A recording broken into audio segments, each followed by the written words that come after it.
30,000 people work in the Capitol and its adjoining House and Senate office building. It's like a large university. 15,000 of them are the staff members who work for the members of the House and Senate. A group of those staff members, numbering now almost 400, have done something congressional staff never do.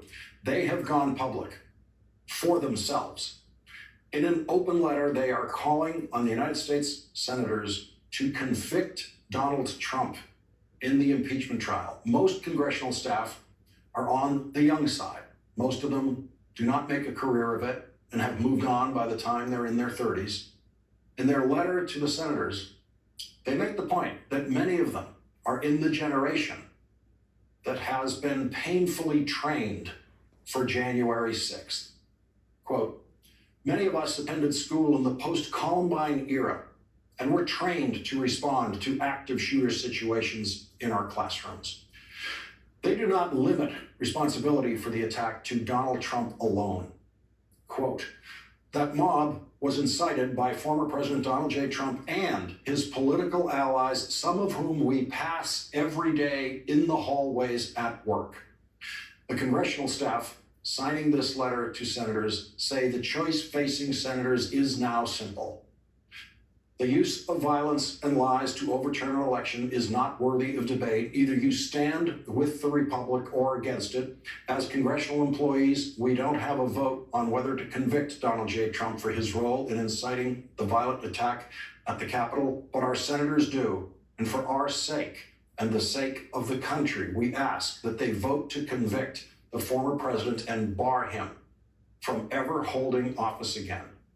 Joining us now are the co-authors of that letter, Daniel Glick, Communications Director for Congressman Val Demings, and Abby Richards, Communications Director for Congressman Mary Gay Scanlon. Both are appearing and speaking in their own personal capacities, not speaking for the members of Congress they work for. Gabby Richards, let me start with you.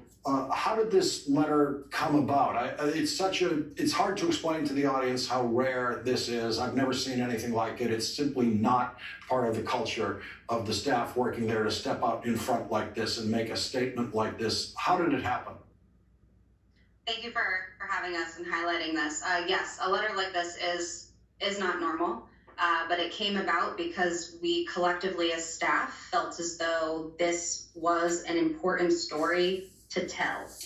The experience of staffers during this insurrection, during this violent attack is real. The trauma is real, and those voices deserve to be heard. And it should weigh heavy on the conscience of our senators as they are making the decision whether or not to convict Donald Trump for his role in inciting this attack.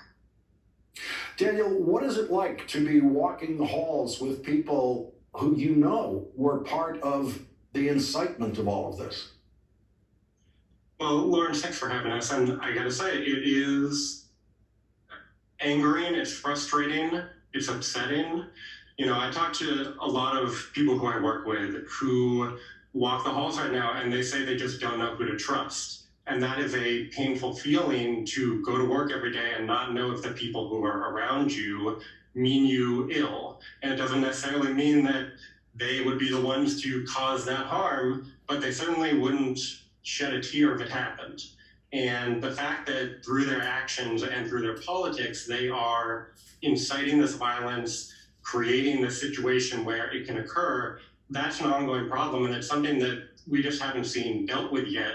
And unless there's some level of accountability in the Senate impeachment trial, I don't see that problem going away anytime soon.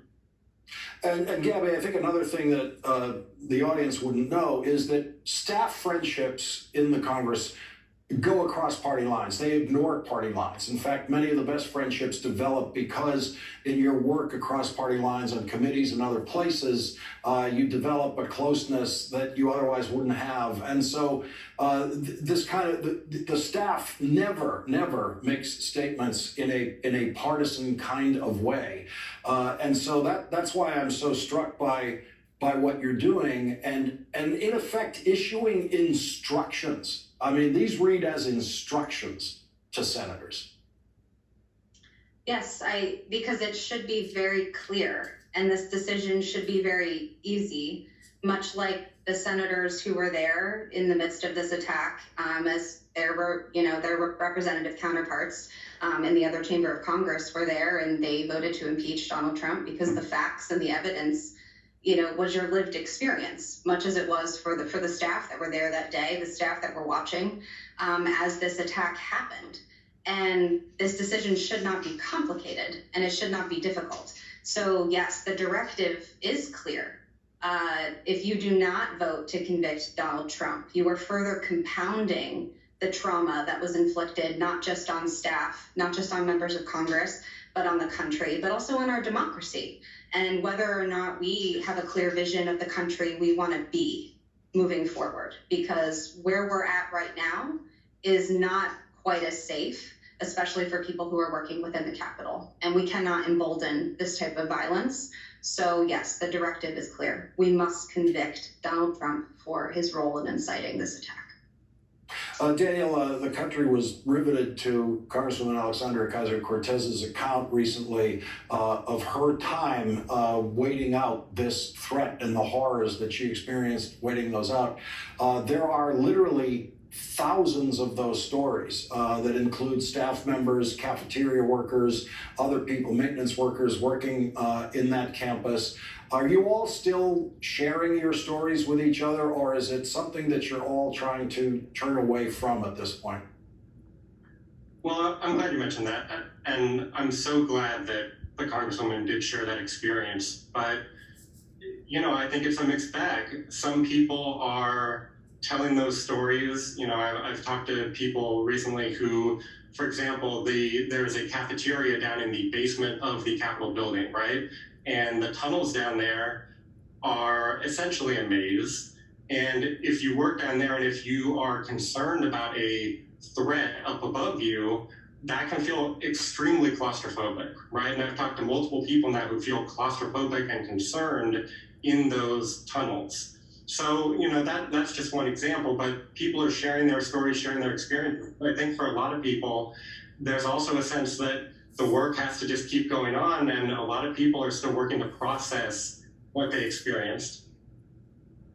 Daniel Glick and Gabby Richards, as a former congressional staffer myself, I could not be more proud of what you've done here, and I can't wait for us all to have lunch. I prefer the Dirksen cafeteria, of course, as a Senate staffer, but I'll come over to the House as soon as we're all filled up with vaccine and it's safe to do it. I'd love to do that. We'll be glad to have you. Thank you.